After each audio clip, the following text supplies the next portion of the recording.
couple of days after the release of God of War Valhalla, I noticed fans of the series asking me when the new theories would arrive. And if I'm being completely honest with you guys, I don't really have that many videos planned after Valhalla. The DLC itself was a great addition to the series, but it's still pretty short, which means there's not enough things for me to discuss.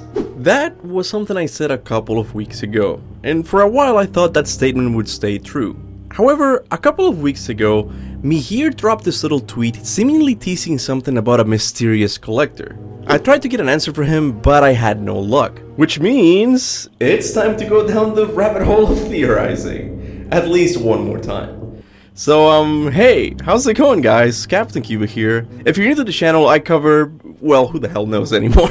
But for the most part, I tend to cover God of War mysteries and theorize about them. So if you think you might like this type of content, make sure to subscribe. Next week, I'll be theorizing how the Blades of Chaos stay on Kratos' back. Riveting. But today, we have to talk about this whole collector mystery thing. Because when I played Valhalla, I didn't even think this glyph was anything of importance. But since one of the co-directors of the game took time out of his day to tweet about it, I figured I would give it a try. Now, before I get into it, I have to bring everyone up to speed on some information. Because I suspect some of you got this mysterious glyph and are still confused as to what it does in the game. Essentially, Memories of the Collector is a built-in cheat code. Once you get it, you have to go into the menu and destroy it. Afterwards, every time you use a relic, it will change into a random one. This is a pretty fun little secret, but what does it have to do with the story? Who is this collector Mihir is teasing? The answer I've seen most fans subscribing to is that the collector are the players themselves. This is because in the main game, you collect all of these relics. In fact, once you collect all the relics in God of War Ragnarok, you get a trophy called Collector. So is that it? Mystery solved? Is the player the collector Mihir is teasing? I honestly don't think so. Not just because I need to make a theory this week, but also because I don't see why Mihir would stay silent if that was the answer. In other words, the answer, it was the player, would be a pretty lame answer. Very similar to the whole, it was all a dream plot twist thing. But I also don't think we should treat this mystery the same way we treated the mystery of who blew the horn or the man in the mural. I feel that the correct answer lies somewhere in between these two extremes. And that's what I'll try to do with this video. Give you a calm and reasonable theory. And luckily for us, we are not completely in the dark. Because soon after Mihir sent out the tweet, fans noticed a symbol on the glyph. And it turns out that this is a symbol of the mystical heirloom. Now, if you don't know what the mystical heirloom is, you are in for a treat. Because this is hands down one of the coolest secrets in the entire God of War series. Similar to the collector glyph in Valhalla, once you get the mystical heirloom, it might seem like it doesn't do anything. However, if you activate the relic near certain statues, the following will happen. Something's happening to that troll, brother. It's broken free. Now, something very interesting about these petrified monsters is that God of War Ragnarok wasn't the first game in the series to have them. It was actually God of War 2018. Do you remember the first ogre we fought in that game? Well, after beating him, you have to go through a door. And on the other side, there's a troll statue that's very similar to the ones from Ragnarok. And when you return to this very same spot after visiting Tyr's temple, you will notice the troll statue's no longer there. Back then I thought this happened because the troll served as another security measure by Tyr. Because what happens when Kratos and Atreus acquired the rune they are looking for? Two stone trolls inside Tyr's temple also come to life. And since we don't see the other stone trolls after we leave Tyr's temple, I figured that they too came to life when the ones in Tyr's temple came to life.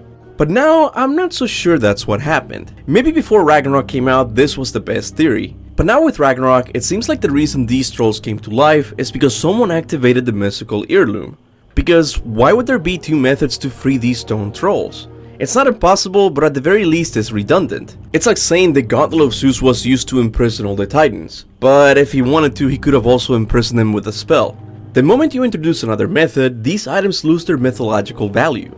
That's why I think all of these trolls were freed using the same method, the mystical heirloom. And it just so happens that we know who was the previous owner of this item. The previous owner was none other than Alvis Stonefoot. Who is Alvis Stonefoot, you ask?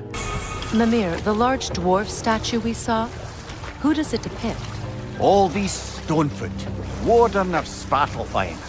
He used his wisdom and might to imprison some of the most dangerous creatures in all the realm.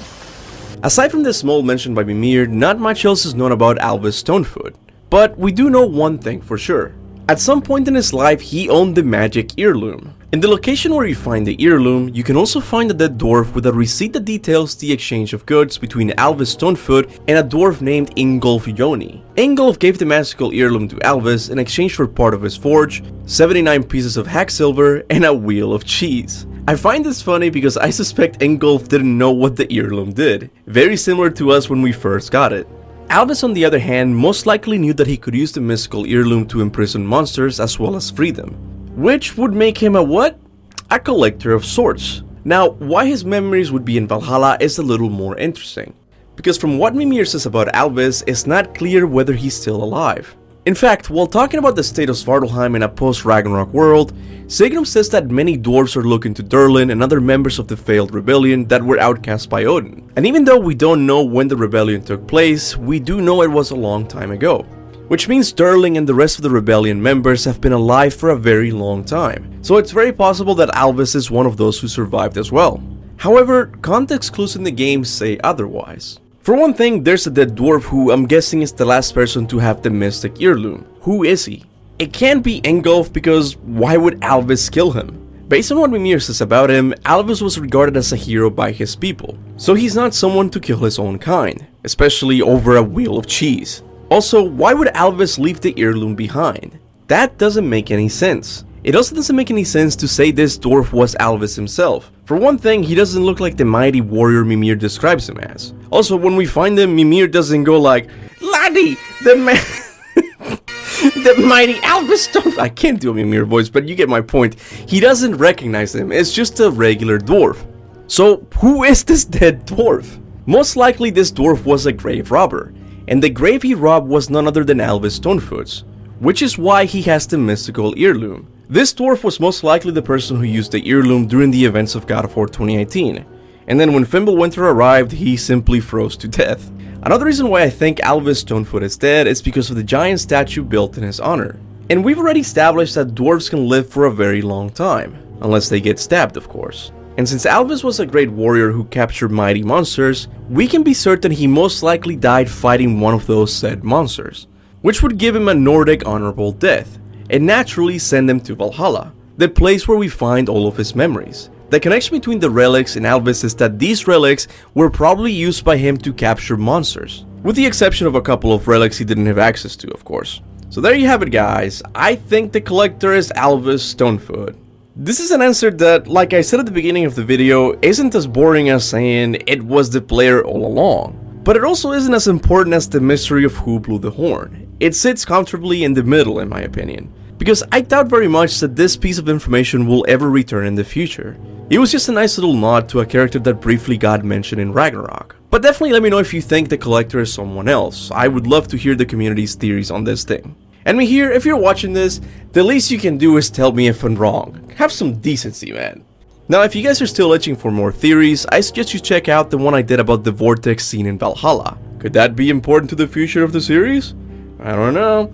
I think you're gonna have to click on this link. Now, as always, I want to give a big thanks to all of my members for supporting the channel monthly. This channel would be nowhere if it wasn't for your support. So from the bottom of my heart, thank you guys. I would also like to thank everyone who likes and shares my videos. I know it might not seem like much, but trust me, it really does help. And with that said, thanks for watching. And remember, go forth in the name of Valhalla.